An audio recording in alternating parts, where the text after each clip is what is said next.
Today on Truth Be Trolled, the Waltham police reveal the Epstein List. Come and take a ride. Should we kick this off? I think we have. Yes, we did. I actually, since Paul is a police officer, I wanted to ask, when are you motherfuckers going to release the Epstein List? Yeah, Paul. I can tell you, What the fuck, right bro? now, if I had it, it'd be out. I'd be dead, but it would be out. I sit and wonder sometimes. You sit there and, people have a generalized opinion of us now because, one doctor kills somebody in a malpractice suit or in a all malpractice doctors suit. are. They're all doctors yeah. are bad, like banned doctors. Yep. But it's I'm all for that transparency. You know what? It would terrify people. Like, come do a ride along, come ride with us, and come see what we deal with. My buddy yesterday that I was tattooing wanted to start a new movement called Refund the Police. You know what? You can say whatever you want for like local politics, but our mayor never backed off. It never backed off of anything that made, the public uncomfortable. She kept cops in schools. Like she's like, look, we're not looking to arrest kids. We're here to make sure that they're safe. Right. They have programs that all the kids are involved in and stuff. So I'll give her credit for that. Like she never, ever backed off of that. You know what's crazy to me? It's like people see cops and law enforcement in two different ways. They're either there for some authoritarian reason or they're there to help. But what I've noticed is I have clients that are like, oh, I fucking hate cops or whatever. And I'm like, why? And they never have a really good reason. And I've come to They do have a reason. They're not aware of their reason. They don't know the reason. Their reason is what? Because of what social media tells them. What their tribe is. Mm-hmm. Right. Whatever. However, I've noticed that like there's two groups of people that seem to hate cops. It's like those that maybe come from an area that's lower income and has a higher police presence because of crime, poverty, and whatever, the hood, whatever you want to call it. And then people that are so fucking privileged that they've never needed a cop. So it's really easy for them to go along with, oh, I fucking hate police. And it's like, yeah, because you've never, until you need one. Right.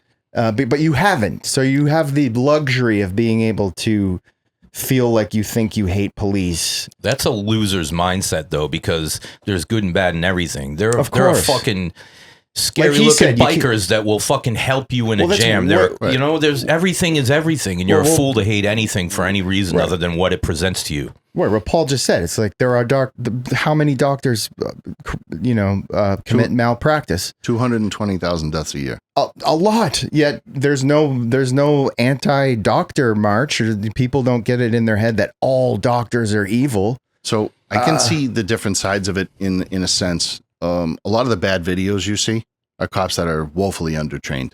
Sure. Yeah. Because not everybody treats the training the same way. Well, you're also look at the job you got too. So there's an infinite spectrum of possibilities that can happen to you as a police officer. Any shift you work. Infinite possibilities. How many of those can you be truly trained for? So it's like, how do you improve the training when you're in such volatile situations where literally anything can happen? Of course, mistakes are going to be made. We call it reality-based training. So now we do a class in the police academies. We've been doing it for a little while. The program actually started in Waltham, Mass, and it is now national. So if you're a cop in the United States, you have to go through the class that started in Waltham. So it's called Patrol Procedures. It's the How to Be a Cop class. And what we do with the recruits is you bring them in, you bring experienced police officers in that subject matter, and they are the role players. Everything is scripted so we can branch certain ways if certain things happen. And then you engage. And so if the recruit officer isn't up to par on the current criminal law, constitutional law, defensive tactics, things that they're supposed to be involved in everyday policing, then it's a learning opportunity for them, but one that's for all intents and purposes harmless. They won't be killed if they screw up. They won't go to jail if they screw up. So we give them opportunities to fail in the academy so they won't when they get out. So for us, it's kind of like a feather in our cap because we love that it came from us, but that's something that we're very, very involved in.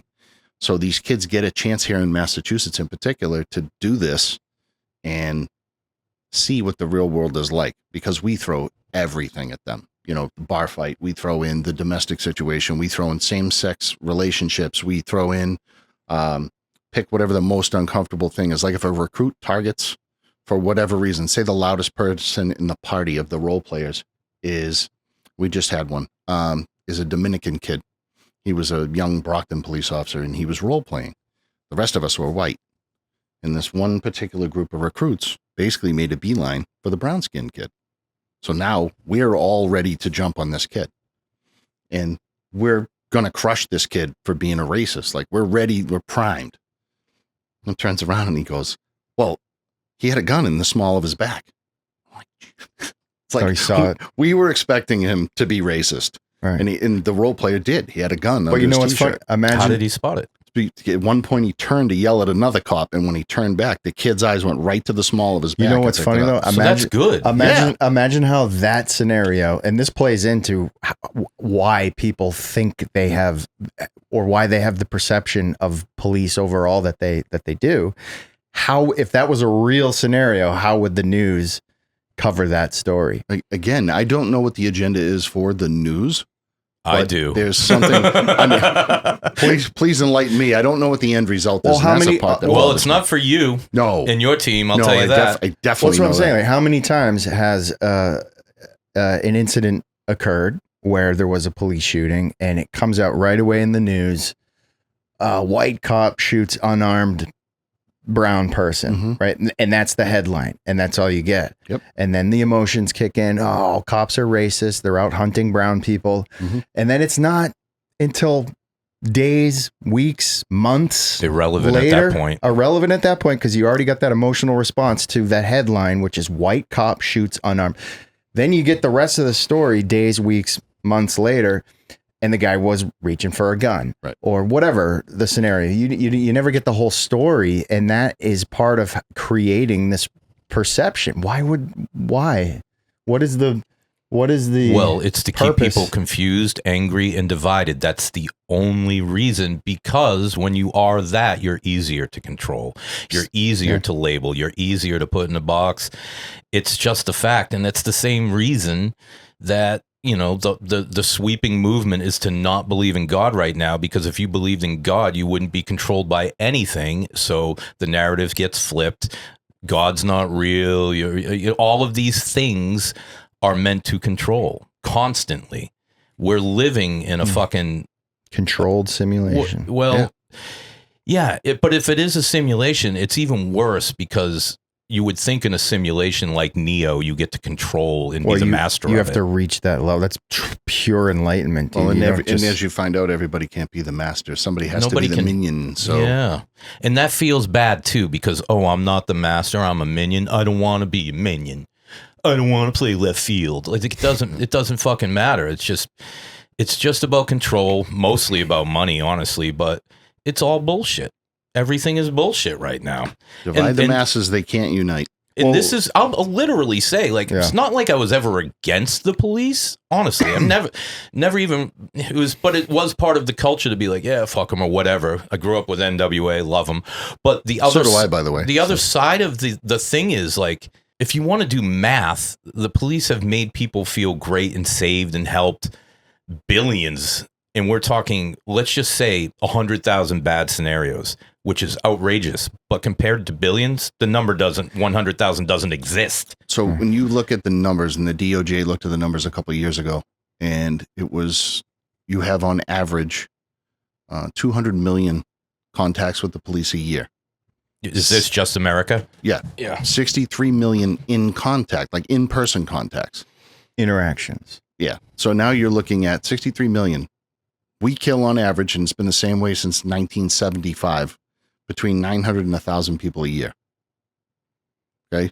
So if you look at the numbers, people talk about race and all how it's divided, but ultimately 1,000 out of 200 million. Now, I'm not a math whiz. People can't conceptualize how small that number is. And it gets smaller. If you're not committing a violent crime, you're not carrying a legal weapon, and you're not gang related, you're less likely to be struck by lightning. And that's why but this is the other side of what I wanted to say. Now, many years later, I am pro-police, and that started with defund the police. I'm like, defund the police? why don't you go fuck yourself? I see what you're doing, you creep. Like, no, don't defund them. Give them more money, more training, get them more in the community. We watched New York City in the fucking 90s go from like a fucking murderous place to boink. What do they call it when you pull over the kids on the sidewalks and search them? That was profiling. Well, the profiling, but there was another like name for the stop and frisk, but they did have a name for it. Yeah, and when they were doing that, all of a sudden the city cleaned up. And it really cleaned up because I would never go there when I was a bit younger, unless I was with my bandmates and we were being shitbags anyways. And now I could, well, not now, but a few years ago, I could bring my family without question to fucking Times Square or anywhere like that and have a good time. That's because of police presence. And if you think that taking the police away is fucking good, then when you get fucking jacked, go fuck yourself. That's why they never talk to the quiet civilians of an area that are law-abiding citizens that are very grateful for more police. It's usually the agitated, the loudmouths that are committing the crimes that are complaining most about more of a police presence. But I mean, let's also be honest. There was never a song written called "Fuck the Firefighters." I mean, we have one. We're making one. I have two relatives that are firefighters, and we give them shit all the time. But I've always admired fighter fighters. For some reason, they're like rock stars and astronauts to me. They asked me in my interview in October of 1993, they said to me, why do you want to be a police officer, not a firefighter? And I looked them dead straight in the eye and I said, Lieutenant, you couldn't pay me $1 million a year to run into a burning building. Yeah. I've run into 3 in 32 years. Bad decision on my part. As a cop. Yes. But did you pull people out in those times? I did, yeah. Well, that was an awesome decision. But it's one of those things, but in retrospect, you go, yeah, that was not a bright decision. Correct. And that's what I think. But these are the things we're talking about. There's got to be a person in your community willing to do that. I wouldn't do that. And it isn't the motherfucker that broke your window to steal your TV. No. And they're all crazy. All of us you have to have a little bit of crazy. If somebody's got a gun, you don't get to run away. You put on that uniform, you don't get to run away. You have to go towards that person. Yeah, fuck that. And you got to go get him. And it's not false bravado. That if you want to irritate a cop, talk about Parkland, Florida. If you want to irritate an actual police officer, somebody who gives a shit about their community, talk about Parkland, Florida, and how one person stood outside that building, and his excuse was, well, he had a rifle. You talking when the school and those motherfuckers didn't go in? They were all standing around out there. So there's more to that story. Obviously, they had a chief that froze up, refused to give permission. Conspiracy shit there too. But this clown stood out there, and if I ever met him, I think I'd swat him in the mouth. I think he was given an order to stand down. He may have been from the chief. That would be in a bitch, though. The chief was definitely a problem there. But that guy there, look, how do you counter that? Yes, he's got a longer gun. Yep, without a doubt. It's a force multiplier. Sweet. I have a pistol. I have training. I have a radio. And even though my vest may not stop a rifle round, somebody's kids are getting shot at. Yeah, and if you can't get riled up for that, you can't train that. You can't train bravery, bro. You either have it or you don't. Right. So how do you look for that in applicants? You know what I mean? I can tell you based on what I do for a living right now. Yeah. So myself and one of the guys I work with, who's how do you screen for bravery? Training. So this kid that I work with, he's been a friend of mine for over 30 years, Chuck Tachara. He is the use of force coordinator for the entire state of Massachusetts. He's a patrolman from Waltham. I work with him every day. 32 years on SWAT. This guy is exactly what you want a cop to be. We run trainings where we use simunition. It's like a paint. A paint bullet in a real gun. It's like a much smaller paintball. Yeah, it's a little faster too. Yeah. But we run scenarios. We take over 2 buildings at a local university, and we run 200 cops, 200 firefighters, and 100 EMS through scenarios over the course of 12 days. And we run every mind-numbing scenario from hostage situations to barricaded persons, suicidal persons. We do a lot of shoot, no shoot, because you don't shoot on every scenario. But when you use force and you square up against somebody like in an active shooter situation, the bad guys are my instructors, guys that work for me. And they're the best shots in the department. If you do the tactics we train you in, which involves some bravery, but also there's tactics, if you do that, you can survive that outcome. Now, national studies have showed 25% of the time somebody's getting shot. So if there's 4 of you going in a room, one of you's getting shot. Most likely. See, that's where you can't. What I'm talking about is you can train and train and train, but then when the real shit goes down, that's when you learn. Rubber meets the road. Fight or flight. Yep. That's when you learn. You've been training for years to run into that burning building, and then when it really happens, then you'll know. Yep. And that's it. You won't know, and you won't know until then. Right. Exactly. And there's actually a third option. So you have fight or flight, but everybody does one more thing. Everybody in every situation. Shits. Freeze. Yeah. Your training, your experience is what overcomes freeze. Right. So it minimizes it. Yeah. You want to know what I know for a fact, because I've actually witnessed this many times. I bring up numerology sometimes. There's a certain number, and it's called a subconscious response. And people with a number 8 for that subconscious response are the ones that run towards the danger to help. Like they don't. It's a real thing. And as weird as it sounds, woo. If we could, as people, use these numbers to understand where certain people belong in life, as long as it makes them happy personally, right? If everything aligns, you're amplifying the success rates of certain people. And I know it sounds weird, and believe me, I'm speaking out of line because I don't train people or anything, but I've witnessed, and it's a real thing. And if you could, take training and mix it with, I guess, what your personal serial number is. Like, it makes you a fucking, I'm a Buick Grand National with leather seats and a fucking twin turbo. Maybe I should do this. Or I'm a fucking pickup truck, or, like we're all a car, so to speak. We're all a make and model, and certain makes and models are designed for danger. That's actually, I think that's actually brilliant. If you actually took another screening process, be it numerology or some other level of psychological evaluation, which I know you guys do, but like he's saying, if some people want to get the job as a cop for the wrong reasons, and I know you can weed that out, but what if you even had you can't, this? Though sometimes you can. So when I got hired, it was years ago. It was you looked for a type A personality, somebody that didn't need to be driven to do the right thing. So you wanted somebody that could... You mean motivated by money? Whether it was just patrol, getting out of your car, shaking doors, looking for quote-unquote bad guys. That's what he was talking about, the ganas. Yeah, and it's a phenomenal word. But it's... if you can do that, if you can bring that about, then you're hiring people. But that type A personality also comes with some other aspects. And, can you be overly aggressive? Could you be... not someone that can sit and talk to somebody. You talk at them. You're a little different in that regard.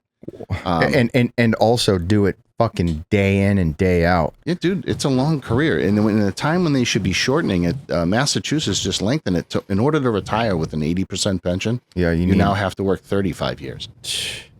I have to do 32. It should be 25 tops. And then send those guys on the way. Because it's a young man's job. A young girl's job, could be anybody's job, but it's a young person's job. Right.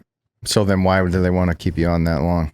So that it ends up being generations of really old cops. And in my opinion, want to retire. We're going to end up with more problems because we don't have the hiring pool we used to have. Nobody. Gee, I wonder why. Nobody. Yeah, right. There's also culture.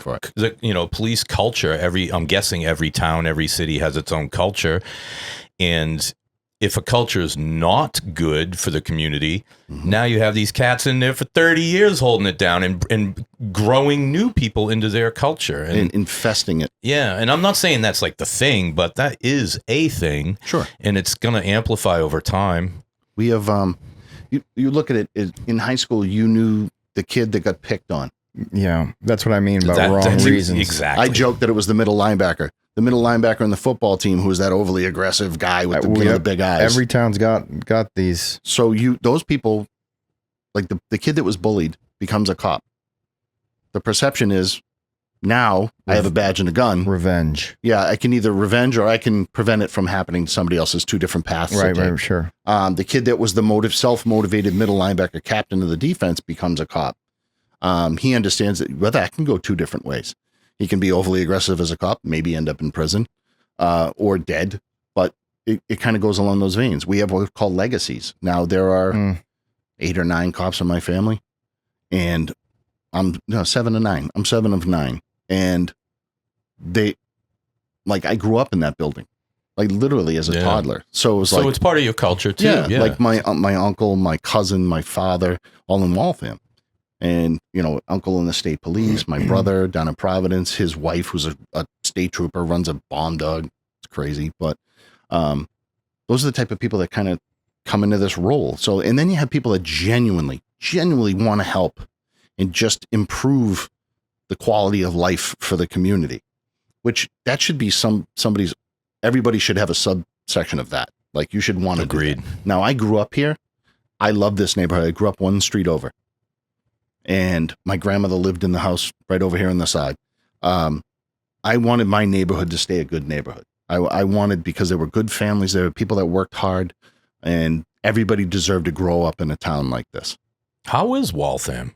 I think it's phenomenal. I mean, it doesn't seem bad to me. You can, the thing you can find interesting about Waltham is there's every status of life in Waltham. You can talk to a homeless person 1 minute, and you can talk to the CEO of a company the next minute, and everybody in between. Think of the different languages, the different races, the different people that come to Waltham, and it really is amazing. Like, it's fun to watch. Yeah. And then look at the food. I mean, just go downtown and look at the food that you can eat any given night. You can eat from a different country, 30 days in a row.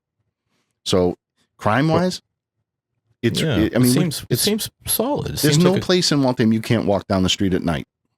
And just so anyone listening knows, we're just outside the city of Boston in Waltham, and it gets a little tougher as you go in and a little softer as you go out. Yeah. But that probably plays a role in not just the your family culture, but also you grew up in a great area, right? So it's like, why wouldn't you want to protect and serve and give back to this community? Absolutely. So, that's another element that obviously you would look for. I mean, I don't know how many, like, how does the hiring process work if somebody had just moved here from another state, and they wanted to apply to so in Mass, they have what's called the civil service requirement, and they have an exam, and now there's less departments involved in it. Sometimes it protects people that don't necessarily need to be protected. Sometimes it protects people that do need to be protected. Right. We won't get started on qualified immunity. Yeah, no shit. Because nobody has an understanding what it actually is. But you take the test. You have an interest. You score well on the test, 70 or above, you pass. When I took the test in October of 90, I got a 97 out of 100. I got 3 wrong. And I was shattered that I got 3 wrong. I was 102 on the list in Waltham. This was back when people wanted the job. This is when people crazy wanted this job. Yeah. And then now, our last list, I think we had 51 people sign the list. So you can't get the cream of the crop when they're not taking the test. Correct. And we're finding in a lot of avenues of life, the unnecessary humans are trying to take the jobs simply for power or corruption purposes. That's always the case. It hasn't. It's really a thing now. It's like really a thing. Like, find a politician that isn't out for themselves. It's a similar thing. Like in any town, you can go down to, essentially the librarian. If they're good people, they're good people. And if they're not, they're going to scam and fuck with something. I think anyone who... It's a dead giveaway that you probably got a little sliminess in you if you are actively seeking out a role in politics. Yeah. Because most of us are like, I've never known anybody to grow up and go, when I grow big, no kid's ever said, I want to be a politician. Fuck no. And if they do, they're the ones you bully, all right? Let's bully them. This stuff in a locker. Yeah. As far as the training goes, I don't know where my brain goes. Hopefully it's not out of line. But you say that you have... higher ranking officers that are going to come in and do role play back towards the newer officers, right? Our instructor. Do any of them are some of them so good at that acting part that you got to kind of reel them in? Like, are they like a Philip Seymour Hoffman where he's like Judas, but then he starts singing Jesus parts, he takes over. So you got to cool him off. There's always the over the top guy. It's become so regulated now where it's so scripted. Like, if you can know, you go to an academy where you can watch and tell if they actually had a training session with the role players before they did it. Okay. By how the role players interact. But what were we taking abuse for? Hairdressers have 18 months of schooling to cut hair, and police officers have 6 months of school to take a human life. Hairdressers don't have yearly updates on their training. We never stop training. It's like a shark swimming in the water. If you stop swimming, you drown. So, and we take ours very seriously, and we don't have a PR wing, so we can't really just put this out there. But it's one of those things where, you know, minimum 20 hours of extra firearm training a year. 40 hours of classroom training can be legal updates, law, dealing with people with autism. I mean, the world has changed so much that those classes have changed a lot. Diversity in policing, jail diversion, things that, keep people out of jail, like find other ways to help people. We have 3 full-time mental health clinicians working in the building now. So that's stuff that we never had before. So it would be scoffed at before, wouldn't it? Oh yeah. Well, before you had those state hospitals to lock them away at. Now you gotta deal with them. You got to deal with the mental illness, and I don't know. Is it helping? Are you seeing? But I mean, the other thing is they got to want the help too. In the training's changed. So now we look at the training where we say, okay, what's the objective here? Slow things down. There is no rush. Why are we rushing? Right. So where you'll see mistakes made is where you'll see these videos of cops, kicking in the door and then end up shooting somebody with a knife. Well, he was in the room alone with his knife. Right. Worst case scenario, he takes his own life. And it's a tragedy whenever somebody dies. Right. However, that's not we didn't do scenario. it. So slow down. Get resources on site. We have negotiators. You have clinicians and things like that. Weren't you guys just somewhat recently allowed more less lethal stuff like tasers? So we actually just got tasers 2 years ago. And why did that take so long? So that's crazy. The interesting part is we've had taser instructors. Chuck and myself have been taser instructors since like 2002. Yeah. The reason it took so long, and this is going to sound stupid, is we could not add one more watt of power to our ancient police building. Yeah, but wasn't it? It was. They had to shut systems down so we could get tasers. But you weren't. Yeah, but that's funny. That's why we don't have body cameras. What? That's the only reason we don't have body cameras. We actually purchased them and had to send them back. Because the storage has to be secure, so it can't be tampered with. Yeah, digital storage. All that digital storage is going to generate heat. You need cooling systems. You need everything. And we're in a building that my father worked his whole career in. Now, is that the same reason for all the other districts that only recently got less lethal in body cam? I think some departments, there's a negative connotation in some circles, law enforcement circles, that, I don't want to be on camera. Dude, I'm telling you right now, we're begging for it. Yeah. Because we want the camera so people can finally see. Right, of course. And that was a big thing. Truth. It was like when it came out, and I'm not a political person, certainly not when I wear my uniform. The ACLU was like, all cops need body cameras. Okay, cool. When they got the first 5 years of data, they were like, okay, you have to ask our permission to turn the body camera on.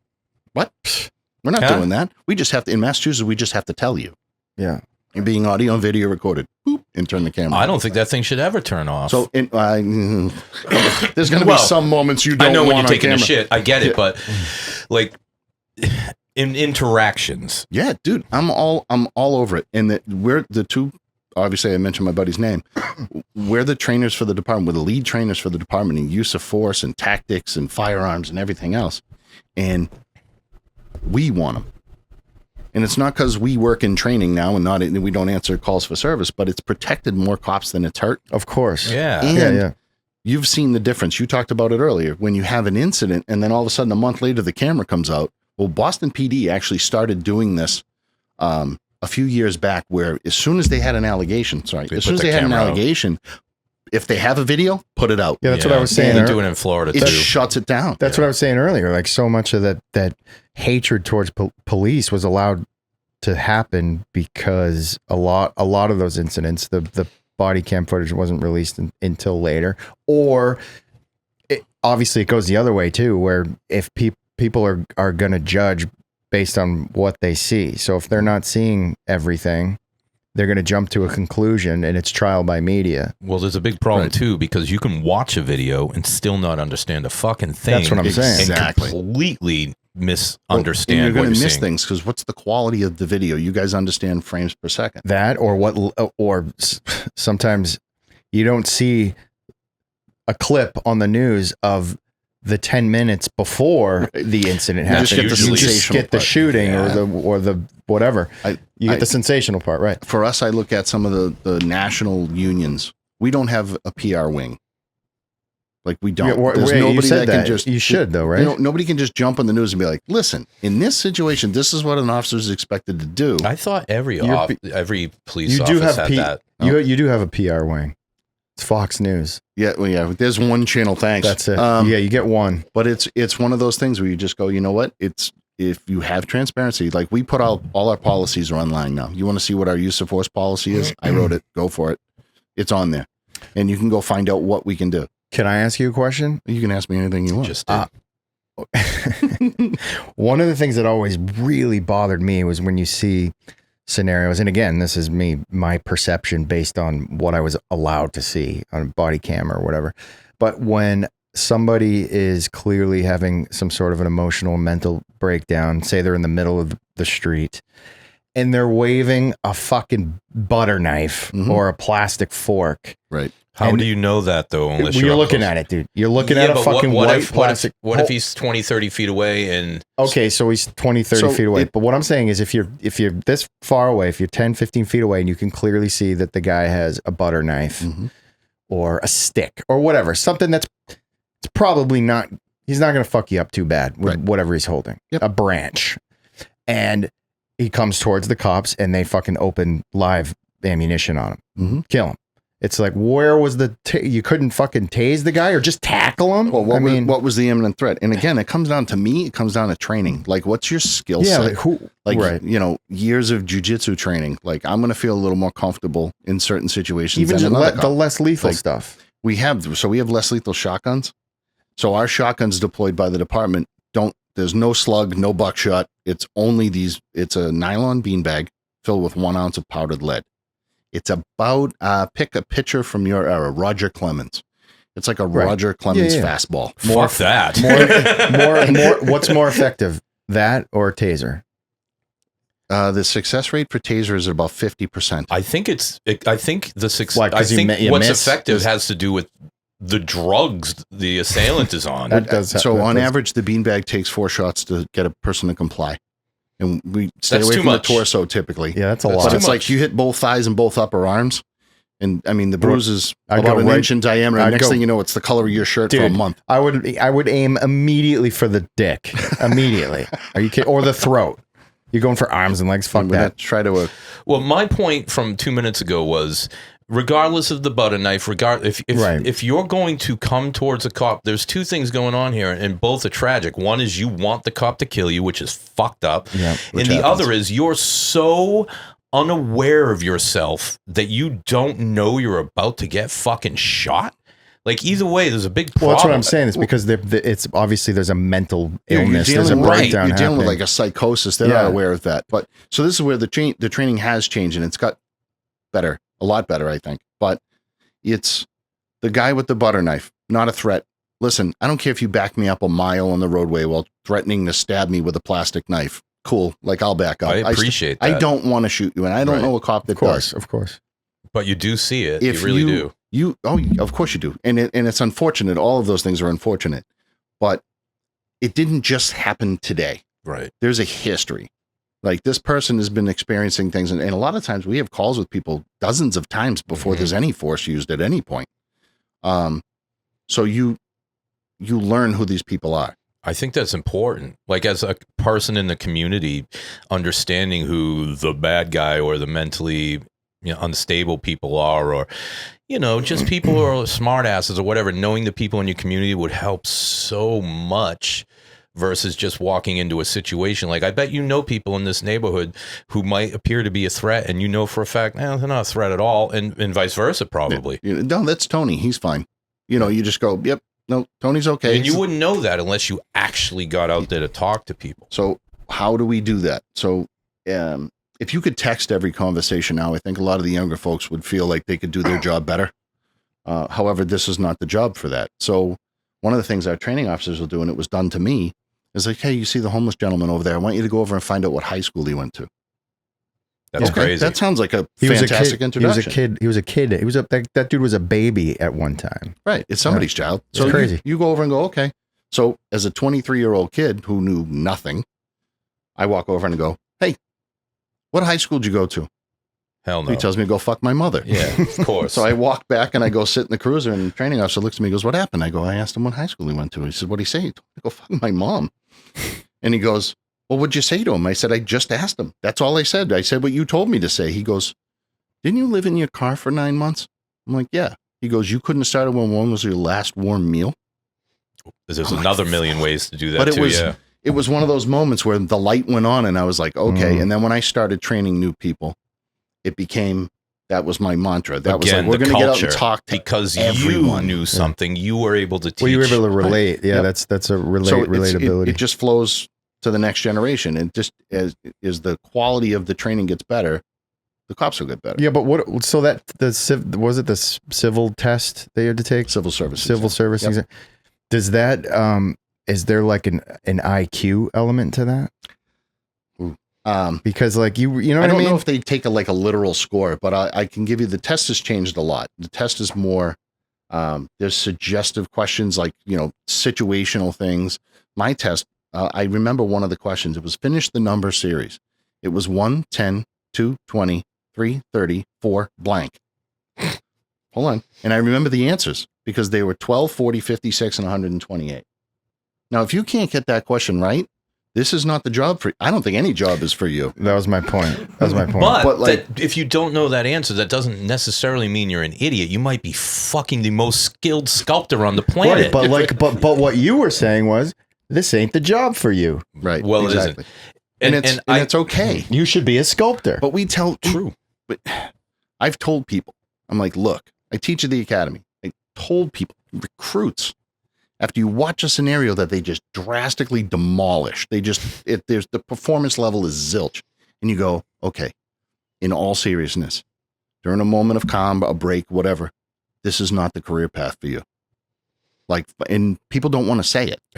Can you do that? No. Do you want to be a But I do it anyway. But that's another thing. It's like, if you were to say that to me and you meant it and I respected you, that's the right thing to do. But there are still departments out there in Massachusetts and all across the country where they need bodies. Yeah, recruitment is so low. It's so low that they're literally, in Maine, they just had a fellow that one of the first requirements is you're a U.S. citizen, whether by naturalization, green, visa, whatever. Oh, that's you're talking up in Maine, the immigrant that's a cop. And then, was affiliated with gangs. And it's like, I don't think that's what I want. Well, Maine's fucked right now. Well, Maine is a little different. I am partially from Maine. My father and my family lived there. I've gone my whole life. What the hell's wrong with Maine? What the hell's wrong with Maine? Yeah.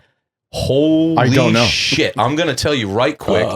You go to Portland right now, it's infested with homeless. It's infested with fucking weirdos. The governor and all the politicians are trying to destroy that place, and the people. Why? Dude, it's an initiative across the globe. Yeah. And the why? Yeah, what are they trying to do? It's more control. With more chaos, we can lock down more shit. The Patriot Act times 10, because there's going to be a Patriot Act for your neighborhood next. How do you feel about, not to bring up current events, but what about DC? How do you feel about that? I think DC is going through what Giuliani did to Manhattan fucking 25 years ago. They're going to sweep through and get rid of the trash. And if you don't like it, you're fucking trash. And that's the truth. I agree with that, but where do you put the trash? You move it out. So where? When there's an Olympics in an American city, where does it go? Where do the homeless go? I'll tell you. Where? What they did in Atlanta in the 90s is 96. They gave all the homeless one-way tickets to Hawaii. This is a fact. My old road manager moved to Hawaii. He fucking knew all the homeless. He sold rented mopeds to tourists. It's not very fair to Hawaii. It wasn't fair to Hawaii at all. And if you go to Hawaii now, the problem has fucking multiplied. Yeah, that's what I'm saying. So you're just moving the problem from one area to another. But if you're a mayor, do you give a fuck about Hawaii or do you give a fuck about Atlanta? Because United States, right? We should all be on the same side. So maybe we should send them. We should send them to the moon. alone. I agree with you. We should all be in the same side because you don't want a country full of losers. And how do you do that? You uplift people. You make people great. And when you have a whole bunch of great people and the shitbags become smaller and the great people are like, hey, we don't tolerate that anymore, all of a sudden everything goes up. So we have a homeless task force. Yeah. We go out and try to identify those. What do we call them now? The unhoused. Unhoused. No, they're homeless. Like, dude, if you're living under a bridge, like, why are you under the bridge? So we get like family history, next to kin, take photos, medical information, as much information as we can get, because in those cold snaps, for example, in the middle of the winter, we need to get them out of there. Like, what if they don't want to come? Then we can't force them because people don't understand how much mental health.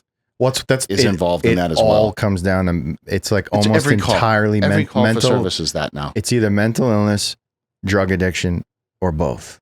Right. And drug addiction a lot of times is tied to mental illness as well. That's what I mean. Like how you grew up. But vice versa. In the old days, we didn't have warming tents. We didn't have, you had state hospitals. Well, we had state hospitals, but also I'd rather live in a fucking tent. They weren't drunk, and we have a thing called protective custody. If you could potentially be a danger to yourself or others, we can place you in protective custody. We would say a warm that cell, this poor guy was drunk, and we'd be like, "Don't take the breathalyzer," and we would put him in a cell, so he'd at least survive and feed the him, night, and give him a blanket and keep him warm. Because we actually give a shit. You kept them alive. I know people don't believe that, but we do. More of you do than don't. And I wish that was the narrative. I mean, and that's the one thing I'll say about this community. I'm like, you guys have no idea how good it is. Our guys give a shit, and I'm proud to say that because they really do. And we're doing whatever the hell we can to make this a better place to live.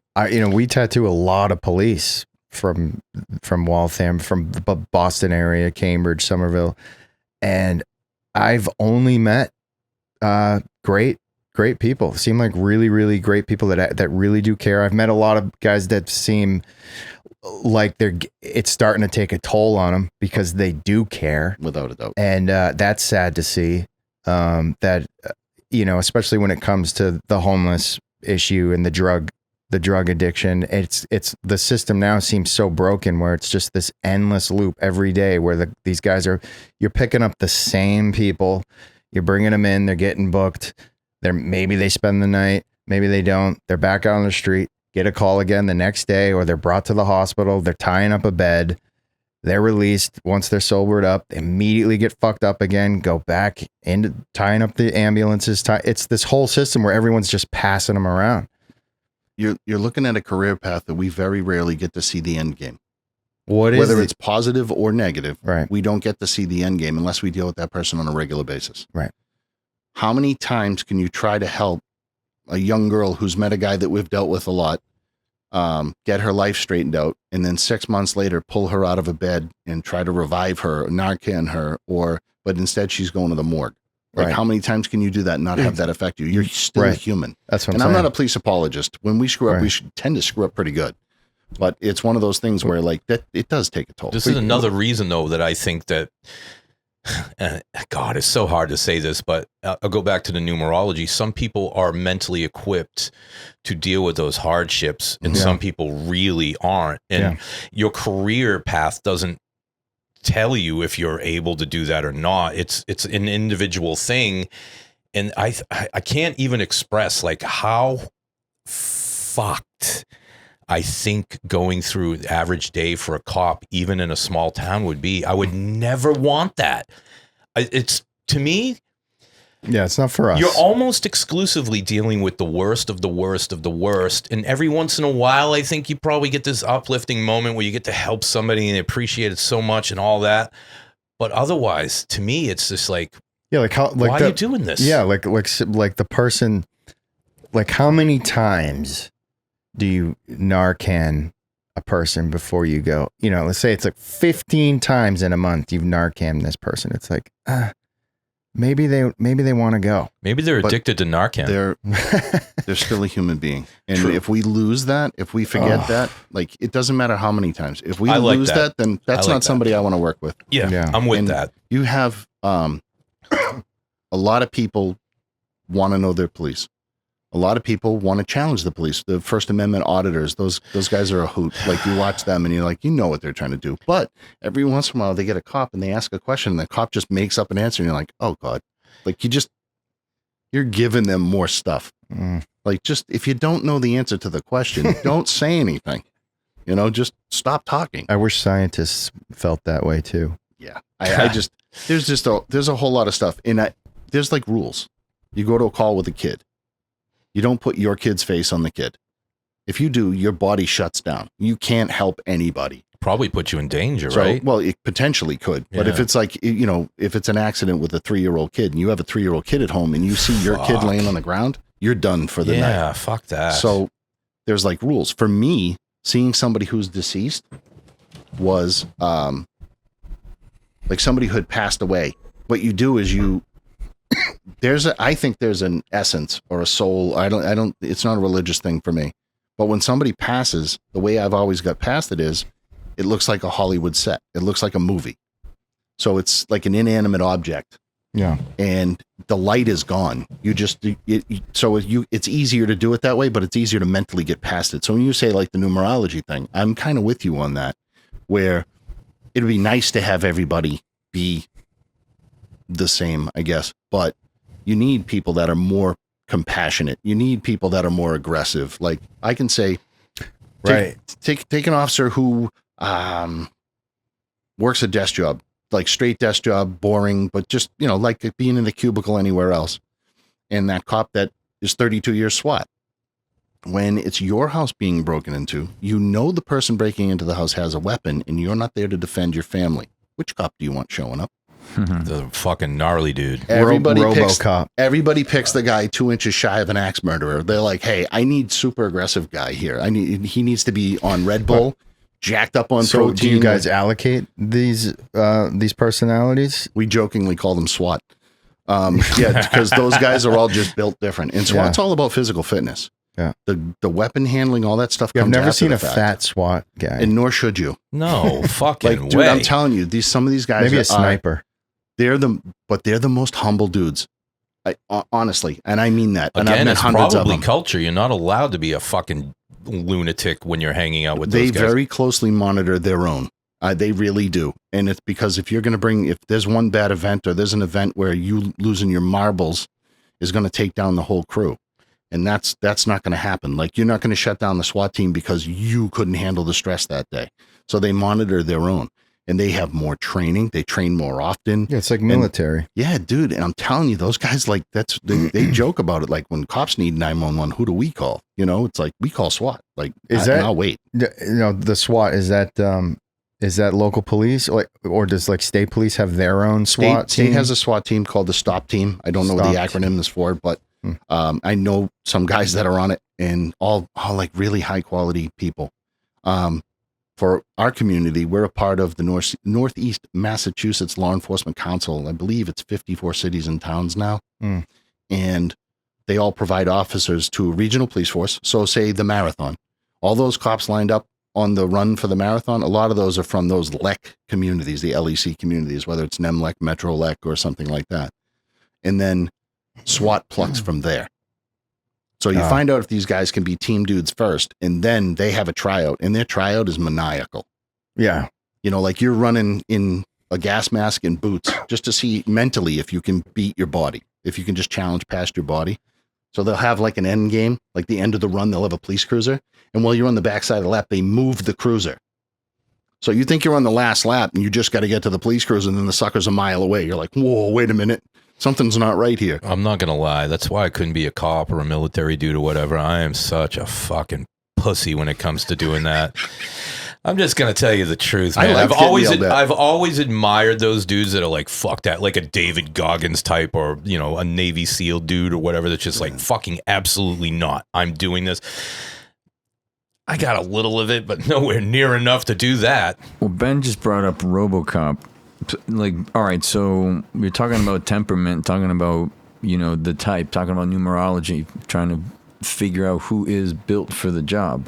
But now you got robotics, at least with the animals, right? Just with the, so have you guys had to fuck with those at all? Have anybody brought anything? What, the Robo Dogs? Boston Scientific's right down the road. Dude, but what do you do now when you have this situation that if we're talking about movies, we're talking about RoboCop, we're talking about the future of like, you know. Yeah, do you guys have a like a robot at all, like a bomb squad robot or? So they have no feelings, right? We're talking about if it was AI. Let's say if it's AI, it's AI. Well, that's where it's headed. Well, and that's the thing is like, so you talk about the Air Force. They rail against not having like a human in the cockpit. Like we can just drone it up. We can put computers in it and run it. That's it. But there has to be a human element. The robot's going to follow the orders it's programmed to follow. So if I say, hey, that's a community over there, we're going to nuke it. I need you to deliver the nuke. The human's going to hesitate and go, is this the best idea? For now, though, Paul, you're talking about a super, super advanced AI that will actually, it's not quite as simple as just a computer program that only does what you programmed into it. Right. The AI does think for itself. Trying to analyze every situation. It does. It'll overcome bias eventually. But will it push the boundaries? That's the thing. I think eventually, a human adds to it is like, I think it will. Hey, you can't fly. It was Maverick, right? The second movie. Yeah. Can you fly above that level? And the computer's absolutely not going to go above that level. Well, because I'm gonna test the boundaries. And for policing, I think in particularly, I want the human element because there's just sometimes it's not. That's the whole RoboCop argument. And if I taught you, we talk to kids about this too, and we train them is like, this job is not black and white. It's not opposites. It's all gray. 5% black, 5% white, 90% gray. Yeah. There's very few things you have to arrest for. Chapter 265, Section 1, murder. That's a nice one. That's a good one. It's pretty easy. Violation of restraining. You're getting arrested. A warrant. You're getting arrested. Other than that, there's flexibility. I have 4 kids in a house with a woman who wrote bad checks. She has a warrant for her arrest. I show up at the house. She has no family ties to anybody. There's no other person in her life that can help her. She's already living in housing. Now her 4 kids are going to go to DCF if I lock mom up. How about show up to court on Monday?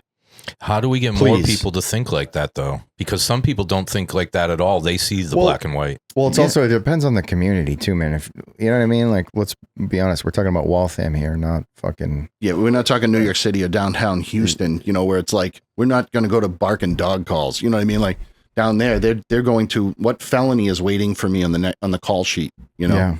And... Thankfully, the police officers are going to, or already using talking in the chat GPT, being like, what should I do in this scenario?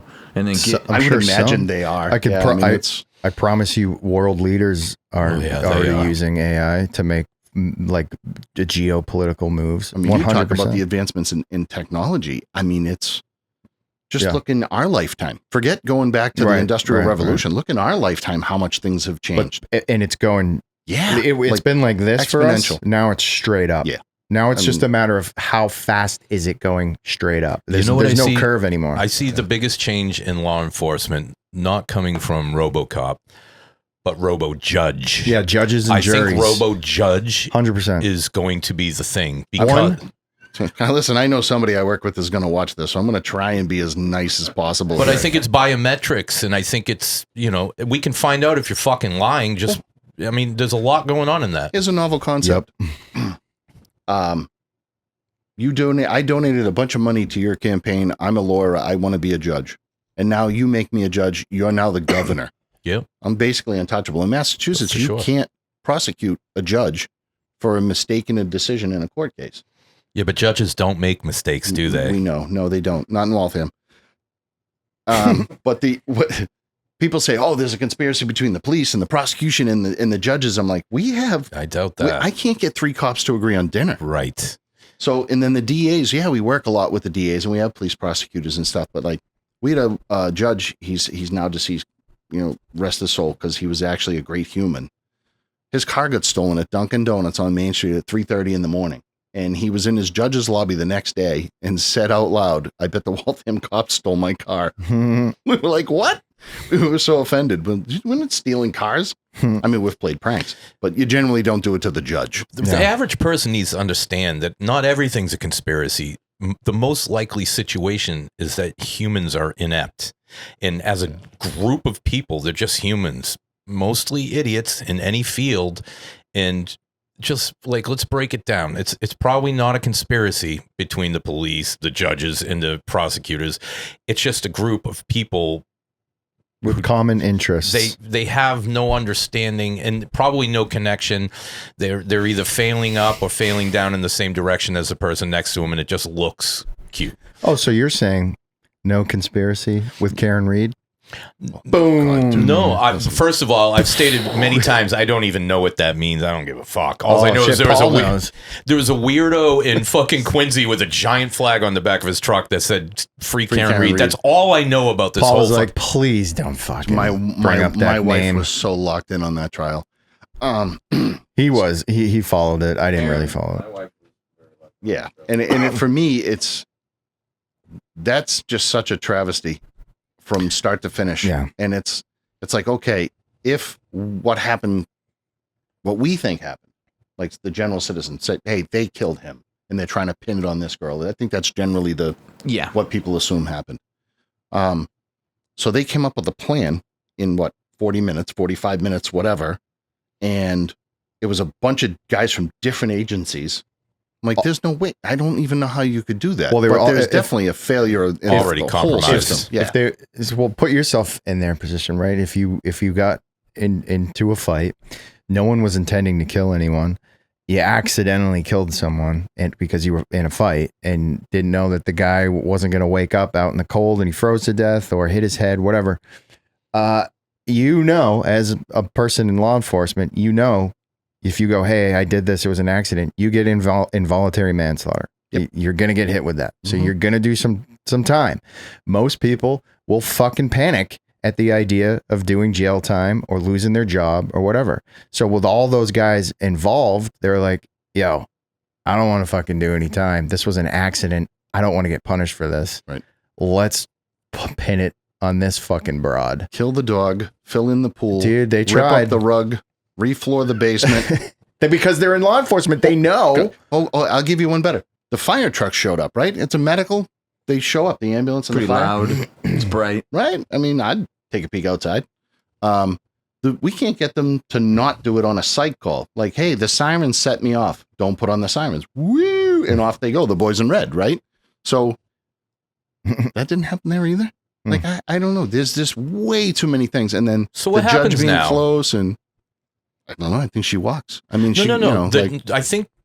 I don't know, but she's not guilty. What happens with the guilty? Like, is this just done? Well, nobody was charged. So this is someone's guilty, but this is where the conspiracy theory thing kicks in, right? It's not a conspiracy. Who's going to charge him? Well, it is because you don't know what happened. But who's going to charge him? You got the judge. The conspiracy happened. It's not a theory. Right. There was a conspiracy, without a doubt. So what happens now? I know what they're all hoping, that it goes away. But didn't it? Because I literally don't know, guys. But didn't it go away? You've heard nothing about it. Yeah. So they got to kill one of their own, and whether by accident or not. Yeah, like I said, I don't know. I'm just.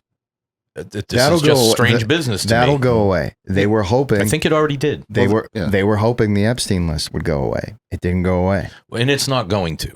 Because people are single-celled organisms, they're not letting go of this one. Man, they are trying. What was the wording? Somebody said it would collapse the government as we know it. I'm like, I think I'm kind of rooting for that. Well, there's more to that. Let's restructure that. I think I am too, but also think about how that could actually look. You know what I mean? Look at how we handled toilet paper during COVID. Do you really want the whole thing to go down? Dude, what it looks like when the traffic lights on a certain intersection aren't working right. That's it, dude. Just the traffic lights go out. What about poop crews? Poop crews prove that civilization falls apart in one day. Well, no one got killed though. Oh, but they fucking they Lord of the Rings real quick. Not Lord of the Rings. Sorry, Lord of the fucking Rings. Yeah, Lord of the Flies real quick. Yeah. They got their tent cities put up. People started their military. Every time we drive through that city, if there's traffic, we're downtown Boston, I'm just looking around and going, man, this literally would just take the slightest breeze to kick off a full-blown fucking stampede of absolute madness and chaos. We are always just on the brink of absolute chaos. What is that reminiscent of? What keeps it in line? What is that? Cattle. Startle That's what I'm saying. cattle. Fucking stampede. People just run. What's keeping us in line? Like, what? There's literally lights, traffic lights, and lines on the road that people just all agree to follow. So but if one little match gets lit, and well, I know how I feel if I'm late. Like I remember sometimes I was in Cambridge. I'm staying at the shop just a little longer than I should, and I'm looking at the clock, and I'm like, how am I going to get to Newton? Mm-hmm.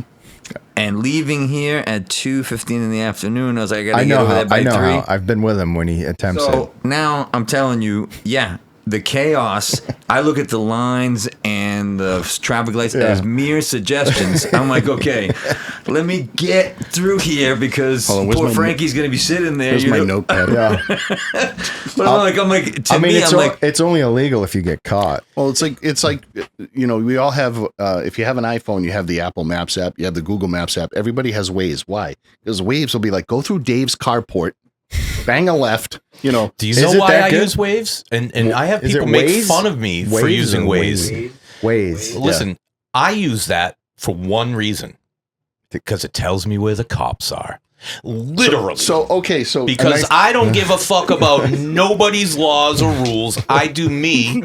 But when I know a cop's coming, all of a sudden I'm driving 65. And then I see him, what's up, fella? And then I'm fucking back on it. So the funny thing is, every time that pops up, it says, is the police officer still there? I'm like, nope. I'm a fucking anarchist. Oh, you scumbag. You scumbag. But what we found out was... you know what I thought the other day? I thought that you guys would drive around and just put cops everywhere.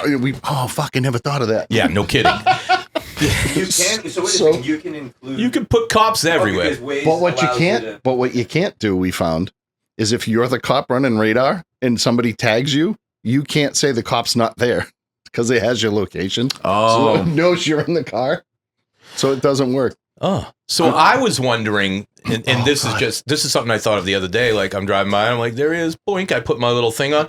I'm wondering, like, this guy knows I'm the only one that drove by, and now all of a sudden, boink, he's like, can he come fuck with me because he knows I just copped him? But remember the highway during COVID, empty. People were doing 95, and it was like they were on the side of the road. You can't do it when it's not COVID. Not doing it. Well, so now.